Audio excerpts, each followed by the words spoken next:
सर्वांना सलाम. प्रभू परमेश्वर देई बापाची स्तुती असो. या सुंदरशा वेळेकरिता पुन्हा एक वार आपल्या स्मॉल डिव्होशन मध्ये आपल्या सर्वांचं स्वागत आहे. आभार मानूया प्रभू परमेश्वर देई बापाचे, कारण आपल्याला जाणणारा, ओळखणारा, आपली काळजी घेणारा तो प्रभू परमेश्वर देई बाप आहे. त्याला माहित आहे की आमच्या बरोबर काय बोलायचं आहे आणि तो आमच्या अंतःकरणाबरोबर बोलून आम्हाला शांती देणारा आमचा प्रभू परमेश्वर देई बाप आहे. आणि म्हणून एक वार पुन्हा आपलं लक्ष आपण आपल्या प्रभू परमेश्वर देई बापाकडे लावूया.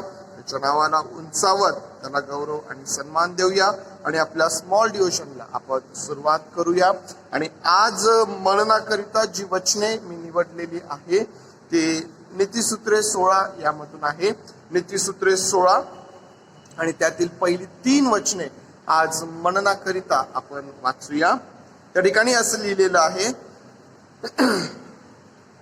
मनात योजना करणे मनुष्याच्या हातचे आहे, पण जिभेने उत्तर देणे परमेश्वराकडचे आहे. मनुष्याचे सर्व मार्ग त्याच्या दृष्टीने शुद्ध असतात, पण परमेश्वर आत्मे तोलून पाहतो. आपली सर्व कार्ये परमेश्वरावर सोप, म्हणजे तुझे बेत सिद्धेस जातील. परमेश्वर देवबाप ही वचने आपल्याकरिता आशीर्वादाची करो. जीवन आणि वर्तणूक या संबंधीची सूत्रे या नीतिसूत्रे 16 यामध्ये आम्हाला पाहायला भेटतात. शलोमोन राजा, ज्याला परमेश्वराकडून हे ज्ञान प्राप्त झालं आणि परमेश्वराकडून ते सर्व वैभव, ऐश्वर्य आणि ज्ञान प्राप्त करणारा हा राजा, ज्याने ही नीतिसूत्रे लिहून काढलेली आहे, तो या पहिल्या 3 वचनांमध्ये, ज्यावेळेस आम्ही या पहिल्या 3 वचनांवरच आज आपलं लक्ष केंद्रित करणार आहोत, ज्यामध्ये आम्हाला 3 वचनांमध्ये परमेश्वर देवबापाचं 3 प्रकारचं कार्य आम्हाला पाहायला भेटतं. ज्यामध्ये आम्हाला हे पाहायला भेटतं की मनात योजना करणे मनुष्याच्या हातचे आहे, पण जिभेने उत्तर देणे परमेश्वराकडचे आहे. पहिली गोष्ट जी आम्हाला पहिल्या वचनात पाहायला भेटते ती म्हणजे जिभेने उत्तर देणारा हा आमचा परमेश्वर आहे. त्यानंतर मनुष्याचे सर्व मार्ग त्याच्या दृष्टीने शुद्ध असतात, परंतु परमेश्वर आत्मे तोलून पाहतो. दुसरी गोष्ट आम्हाला या ठिकाणी ही पाहायला भेटते की परमेश्वर आत्मे तोलून पाहणारा परमेश्वर आहे. आणि तिसरी गोष्ट आम्हाला तिसऱ्या वचनात पाहायला भेटते, आपली सर्व कार्ये परमेश्वरावर सोप, म्हणजे तुझे बेत सिद्धीस जातील. बेत सिद्धीस नेणारा परमेश्वर. या प्रकारे परमेश्वराचा स्वभाव किंवा आपण असं म्हणू शकतो की परमेश्वराचं जे कार्य आमच्या जीवनामध्ये आहे ते आम्हाला या ठिकाणी पाहायला भेटतं. जर ही वचने मी माझ्या स्वतःशी पर्सनली जर मी या वचनांबरोबर या वचनांचं लागूकरण माझ्या जीवनामध्ये केलं तर मला असं पाहायला भेटतं की माझ्यासाठी जिभेने उत्तर देणारा परमेश्वर आहे. माझ्यासाठी माझा आत्मा तोलून पाहणारा परमेश्वर आहे आणि परमेश्वरच माझे बेत सिद्धीस नेणार आहे. जर आम्ही वैयक्तिकरित्या या वचनांबरोबर स्वतःला जोडलं तर परमेश्वराचं हे 3 प्रकारचं कार्य आपल्याला आपल्या जीवनामध्ये पाहायला भेटतं. प्रियांनो, आज मनन करीत असताना परमेश्वराचं हे 3 प्रकारचं जे कार्य आहे किंवा या ज्या 3 गोष्टी आहेत, आपण पवित्र शास्त्रातील एका व्यक्तीच्या जीवनाबरोबर त्यांचं लागूकरण करणार आहोत. आणि त्या व्यक्तीच्या जीवनामध्ये परमेश्वराचं हे कार्य कशा प्रकारचं आहे, त्याच्या जीवनामध्ये परमेश्वराच्या वचनांमधून ह्या ज्या गोष्टी आम्हाला शिकायला भेटतात, पाहायला भेटतात, त्या व्यक्तीच्या जीवनामध्ये हे कशा प्रकारचं आहे. आणि मग शेवटी आम्ही त्या सर्व गोष्टी आमच्या जीवनामध्ये आम्हाला दिसून येतात का, त्याचं लागूकरण आपल्या जीवनामध्ये करण्याचा प्रयत्न आपण करूया. आणि म्हणून ज्याने ही नीतिसूत्रे लिहिलेली आहेत हा शलोमोन राजा, त्याचे वडील म्हणजे इस्रायलाचा दुसरा राजा, कारण शलोमोन तिसरा आहे, आणि दुसरा जो राजा आहे दावीद, त्या दाविदाच्या जीवनामध्ये आम्ही परमेश्वराचं हे 3 प्रकारचं कार्य आम्हाला पाहायला भेटतं प्रियांनो. त्याच्या जीवनामधून आम्हाला समजण्याकरिता हे आणखीन सोपं अशा प्रकारचं हे आमच्यासाठी होतं. आणि म्हणून ज्यावेळेस आम्ही दावीद राजा आणि ही 3 वचने ज्यावेळेस आम्ही या ठिकाणी घेतो त्यावेळेस आम्हाला पाहायला भेटतं. पहिलं ज्यामध्ये असं म्हटलेलं आहे, मनात योजना करणे मनुष्याच्या हातचे आहे, परंतु जिभेने उत्तर देणे परमेश्वराकडचे आहे.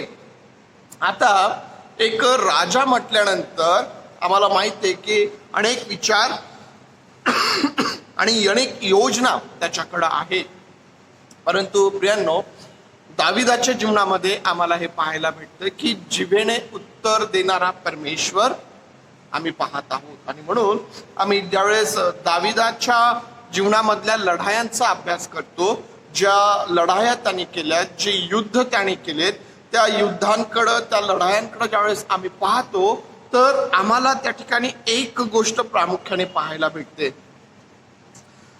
दावीद ज्या ज्या युद्धांमध्ये विजयी झाला, कारण सर्वच युद्धांमध्ये तो विजयी झाला असं नाही, काही पराभव देखील त्याच्या जीवनामध्ये आहेत, काही युद्धांमध्ये त्याला माघार घ्यावी लागलेली देखील आम्हाला पाहायला भेटते आणि त्याचे पण कारण आहे. परंतु तो विषय आज आपला नाही. आपण हे पाहत आहोत की दाविदाच्या जीवनामध्ये जे युद्ध आहे, ज्यामध्ये त्याला विजय मिळालेला आहे, त्या प्रत्येक युद्धामध्ये एक गोष्ट आम्हाला सारखीच पाहायला भेटल आणि ती म्हणजे परमेश्वराची मर्जी संपादन करून दावीद त्या युद्धांवर गेला आणि दाविदाने ती सर्व युद्ध त्याने जिंकलेली आहेत. आम्ही पाहतो की दावीद काय करतो, ज्यावेळेस त्याला एखाद्यावर चालून जायचं आहे, एखाद्याबरोबर युद्ध करायचं आहे, त्यावेळेला तो परमेश्वराला प्रश्न करतो.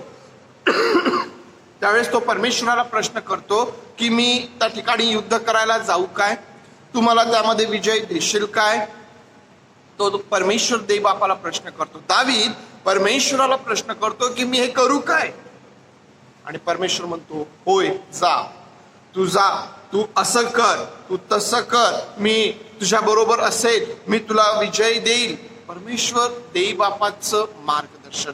प्रियांनो, फक्त दावीदच नाही तर पवित्र शास्त्रामध्ये जे जे परमेश्वराच्या वतीने, परमेश्वराच्या लोकांच्या वतीने उभे राहिलेत आणि लढलेत, त्या प्रत्येकाच्या जीवनामध्ये ही गोष्ट आम्हाला पाहायला भेटते की परमेश्वराची मर्जी संपादन केल्याशिवाय मनुष्याला विजय प्राप्ती होत नाही.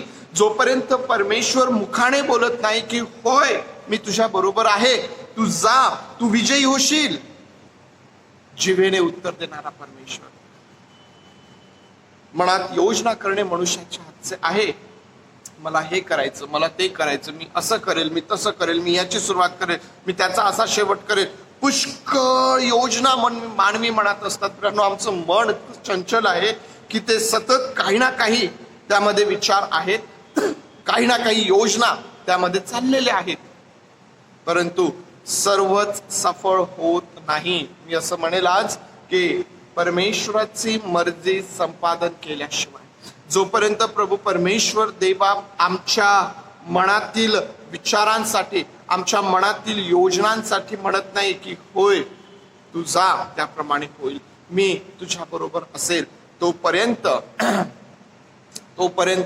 प्रियांनो आम्हाला त्या ठिकाणी यश प्राप्ती होत नाही, तोपर्यंत आम्हाला त्या ठिकाणी विजय मिळत नाही.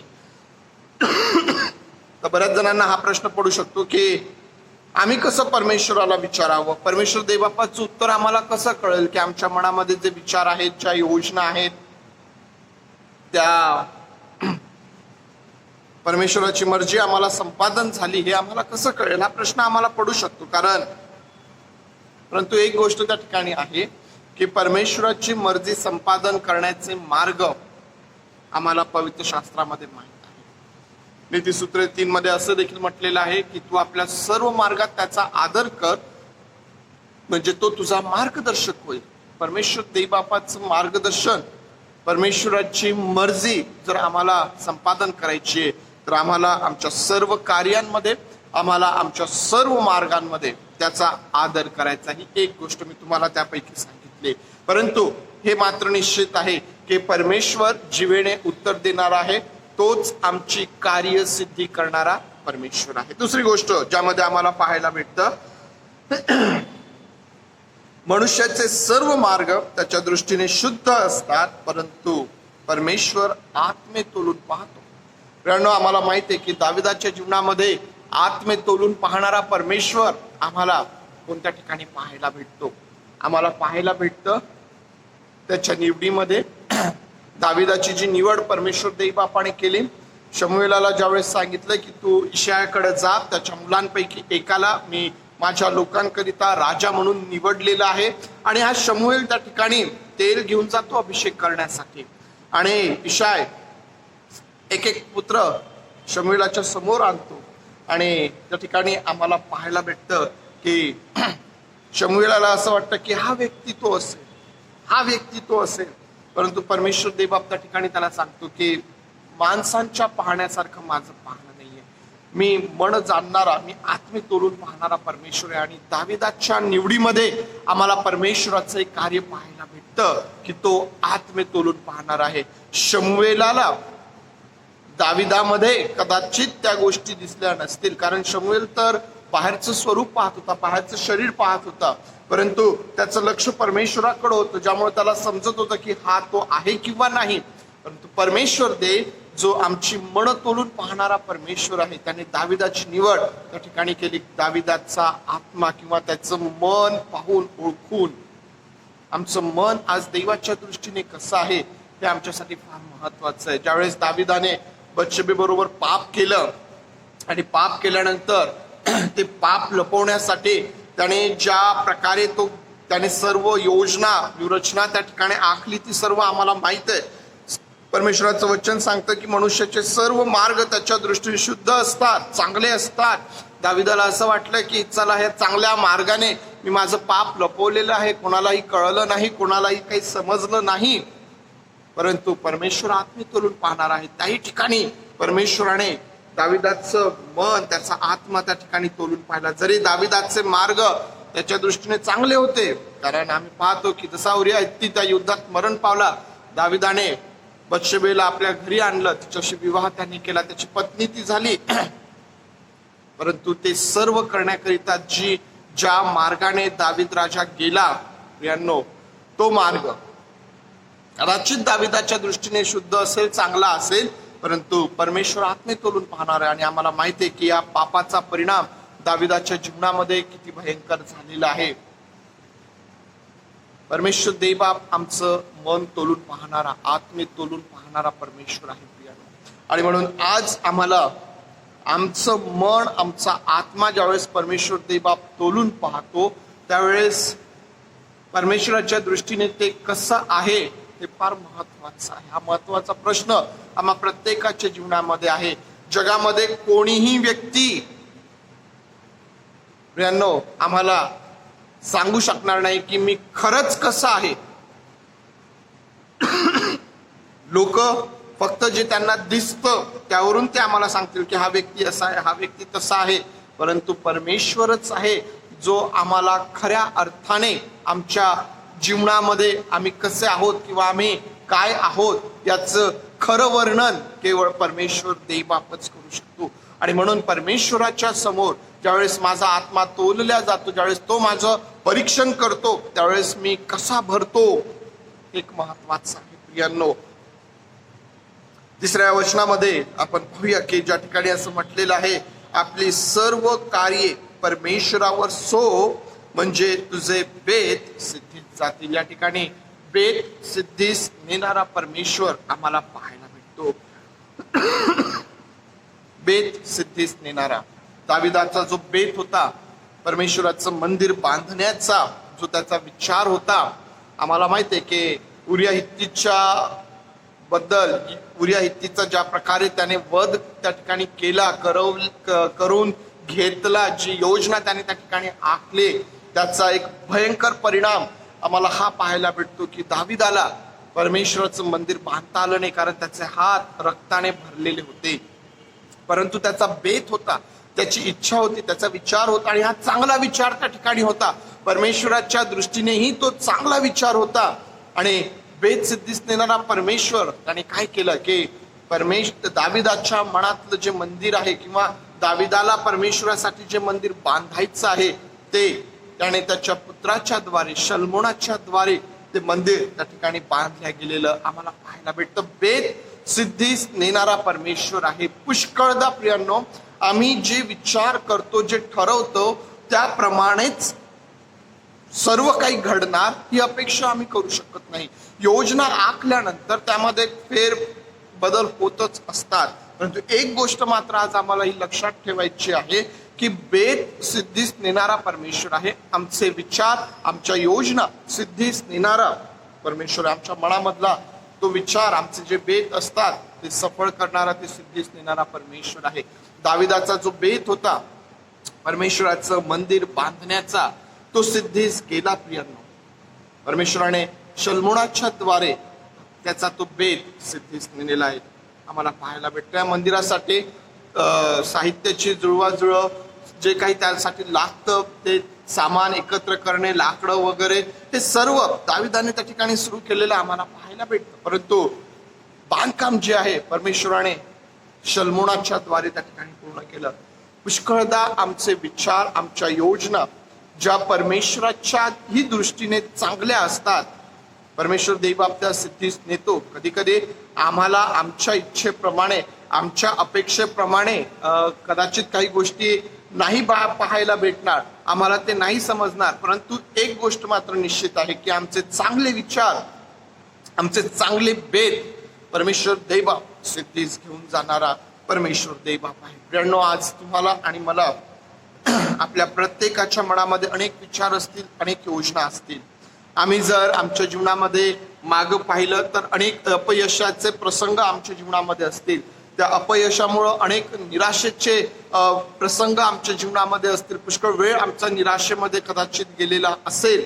परंतु आज एक गोष्ट मात्र निश्चित आहे की ज्या परमेश्वरावर आपण विश्वास ठेवलेला आहे तो परमेश्वर, आमचा जिवंत परमेश्वर, तो जिभेने उत्तर देणारा परमेश्वर आहे. आणि म्हणून जर आम्हाला आमच्या जीवनामध्ये यश हवं आहे, विजय हवा आहे, तर आज परमेश्वराने माझ्यासाठी म्हणावं, होय मी तुझ्या सोबत आहे, तू ते कर. त्याची मर्जी संपादन करून पुढे जाणं आमच्यासाठी महत्वाचं आहे. ते करत असताना कदाचित माझ्या दृष्टीने माझे सर्व विचार, मार्ग, कार्यपद्धती माझ्या दृष्टीने चांगली असेल, परंतु परमेश्वर ज्यावेळेस आत्मा तोलून पाहतो त्यामध्ये मी कसा भरतो याकडे देखील आम्हाला दुर्लक्ष करून चालणार नाही. आणि सरते शेवटी प्रियांनो, बेत सिद्धीस नेणारा परमेश्वर देवबापच आहे. परमेश्वर देवबाप ही वचने आपल्या सर्वांकरिता आशीर्वादाची करू. प्रार्थना करूया. महान आणि प्रेमळ परमेश्वर देवबापा, मी तुझा आभार मानतो, स्तुती करतो, तुला गौरव, सन्मान आणि प्रशंसा देतो प्रभू, आणि तुझ्या नावाला उंचावतो. आज पुन्हा एक वार तू आम्हा सर्वांना एकत्र केलं, आमचं सहाय्य तू केलंस प्रभू. तुझ्या या वचनांसाठी देखील आम्ही तुझे आभार मानतो. कारण प्रभू, अनेक विचार आणि अनेक योजना आमच्या मनामध्ये असतात, परंतु सर्वच सफळ होत नाहीत, सिद्धीत जात नाही. पुष्कळदा पवित्र देवबापा अपयश, निराशा या गोष्टी आम्हाला आमच्या जीवनामध्ये पाहायला भेटतात. परंतु आमचं सहाय्य कर प्रभू, आमचं सहाय्य कर, आमचं सहाय्य कर प्रभू देवबापा, आमचं सहाय्य कर बापा, आमचं सहाय्य कर, जेणेकरून पवित्र देवबापा तुझी मर्जी संपादन करून आमची मार्ग देवबापा तुझ्या पसंतीस येतील, या प्रकारे तूच बेत सिद्धीस नेणारा आहे याकडं आमचं लक्ष लागून त्यावर ठाम विश्वास ठेवून आम्ही पुढे जाण्यास आम्हा प्रत्येकाचे सहाय्य कर प्रभू. जर आमच्यापैकी कोणी अपयशामुळे निराश होऊन, हताश होऊन शांत बसलेला आहे किंवा निराश आहे, किंवा प्रभू बापा कार्य बंद करून टाकलेलं, सोडून टाकलेलं आहे, परमेश्वर देवबापा सर्व प्रकारची निराशा तू दूर कर. कारण चांगले बेत सिद्धीस नेणारा परमेश्वर तू आहेस. प्रत्येकाला ते उत्तेजन दे आणि प्रत्येकाचं सहाय्य कर. आपल्या जीवनाचं परीक्षण करून पुढे जाण्याकरिता परमेश्वर देवबापा तुझं आणि तुझं गौरव तू प्रत्येकाच्या जीवनातून करून घे. आम्ही सर्वजण तुझ्या अधीन होतो. एक वार पुन्हा आज दिवसभरासाठी आम्ही तुझा आभार मानतो पवित्र देवबापा, तुझी स्तुती करतो. सर्व लहान थोरांना आम्ही तुझ्या हातात देतो प्रभू. तू प्रत्येकाची काळजी घे. सर्व गौरव, सन्मान आम्ही तुला देत ही प्रार्थना तुमचा प्रभू येशू याच्या नावात मागतो, म्हणून तू ऐक. आमेन. हे आमच्या स्वर्गातील बापा, तुझे नाम पवित्र मानले जा. तुझे राज्य जसे स्वर्गात तसेच पृथ्वीवर. तुझ्या इच्छेप्रमाणे आमचे रोजची भाकर आज आम्हास दे. आणि जसे आम्ही आमच्या ऋणास ऋण सोडले आहोत तसेच तू आमची ऋणे आम्हास सोड. आणि आम्हास परीक्षेत आणू नकोस, तर आम्हास वाईटापासून सोड. कारण की राज्य, सामर्थ्य आणि गौरव हे सर्व काळ तुझेच आहे. आमेन. प्रभू येशू ख्रिस्ताची कृपा, देव बापाची प्रीती आणि पवित्र आत्म्याची सुसंगती तुम्हा बरोबर प्रभू येशू ख्रिस्त येईपर्यंत सदोदित असो. आमेन. प्रभुदेव बाप तुम्हा प्रत्येकाचं सहाय्य करो.